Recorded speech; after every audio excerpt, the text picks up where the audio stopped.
Ancient Bible text tells a story on the famous episode of the Exodus, when the army of the Egyptian pharaoh was destroyed by the returning waters that Moses had parted, has long been considered to be a myth, but now there has been new discoveries that could change history and confirm that episode on the Bible, in fact, it really happened. An underwater archaeologists team has discovered the remains of a large Egyptian army of the 14th century before Christ, at the bottom of the Gulf of Suez, about 5 kilometers from the modern city of Rosgaroup. The team was looking for the remains of ancient ships and artifacts related to the Stone Age and Bronze Age trade in the Red Sea area, when they came across a gigantic mass of human bones darkened by age.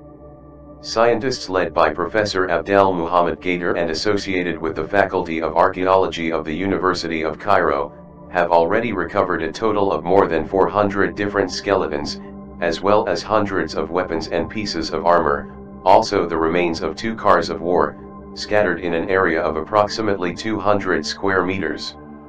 They estimate that more than 5,000 bodies could be scattered over a wider area, suggesting that a large army has perished at the site.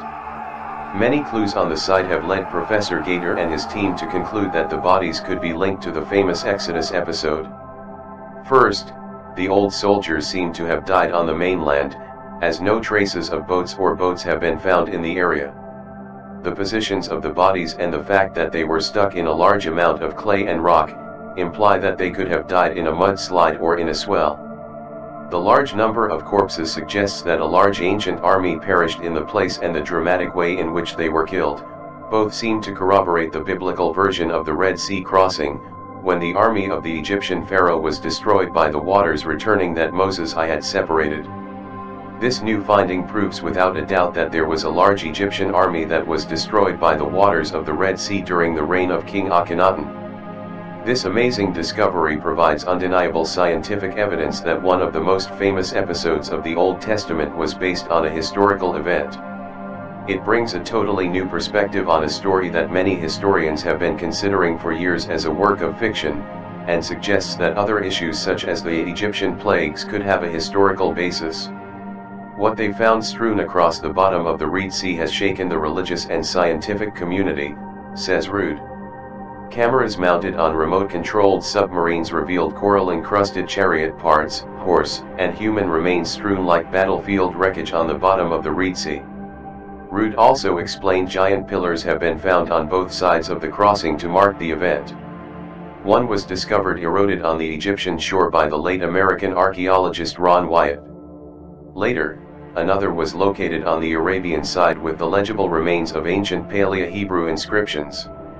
He says the words for Pharaoh, death, Egypt, King Solomon, and the sacred name of God, with the legible remains of ancient Paleo-Hebrew inscriptions.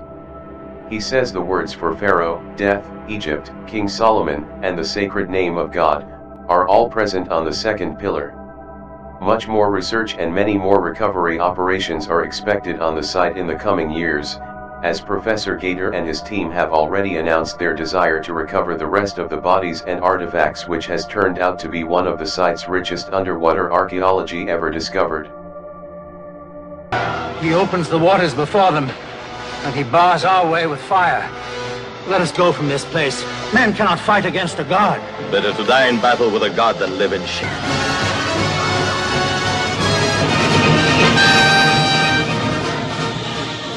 Better to serve the Egyptians than to die here. Who shall withstand the power of God?